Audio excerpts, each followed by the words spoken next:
2024년 12월 29일 무안국제공항에서 비극적인 항공기 사고가 발생했습니다. 탑승자 181명 중 단 2명만 생존한 비극적인 참사. 사태가 수습되는 동안 다양한 원인들이 나오고 있는 가운데 일각에서는 이번 참사가 막을 수 있던 인재였다는 얘기도 들려오고 있습니다. 이번 참사는 단순한 사고였을까요?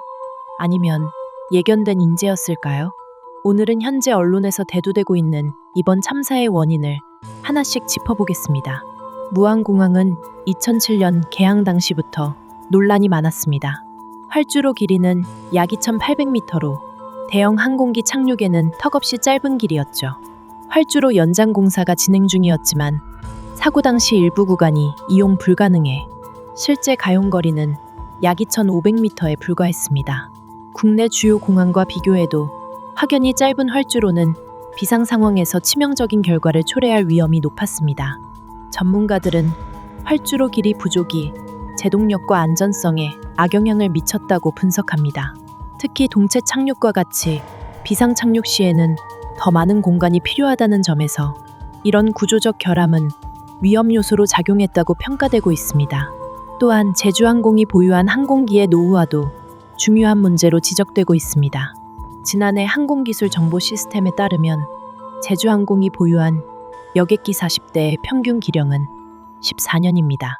대한항공과 아시아나항공의 기령이 각각 평균 11년, 12년인 점을 감안하면 제주항공의 노후 항공기는 잦은 결함과 고장을 일으킬 가능성이 높다고 볼 수 있습니다. 실제 지난해 12월 제주항공은 특히 인력난으로 업무에 과부하가 걸리며 일부 정비사들이 이탈하는 문제도 겪은 것으로 알려졌습니다. 무안공항의 지리적 위치도 문제점으로 지목되고 있습니다. 무안공항은 서해안 철새도래지 인근에 위치해 있어 조류 충돌 위험성이 공항 건설 전부터 제기되었습니다.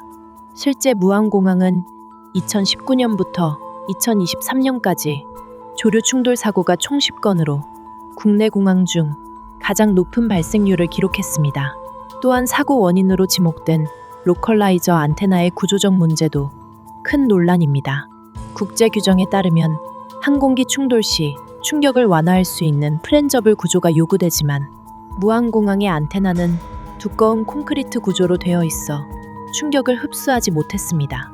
해외 사례에서는 충돌 시 구조물이 쉽게 부서지면서 피해를 최소화한 반면 무안공항에서는 충격이 항공기에 그대로 전달되며 폭발로 이어졌습니다. 만약 국제 규정에 맞는 충격 흡수 구조로 설계되었더라면 피해를 줄일 수 있지 않았을까요?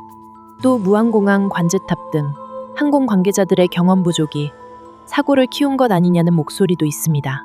이번 사고가 발생한 무안 방콕 노선은 17년 만에 무안공항이 운영하는 첫 국제선 정기 노선이었습니다. 무안공항을 관리하는 한국공항공사는 지난 4월 사장이 사표를 낸 이후 8개월째 공석입니다.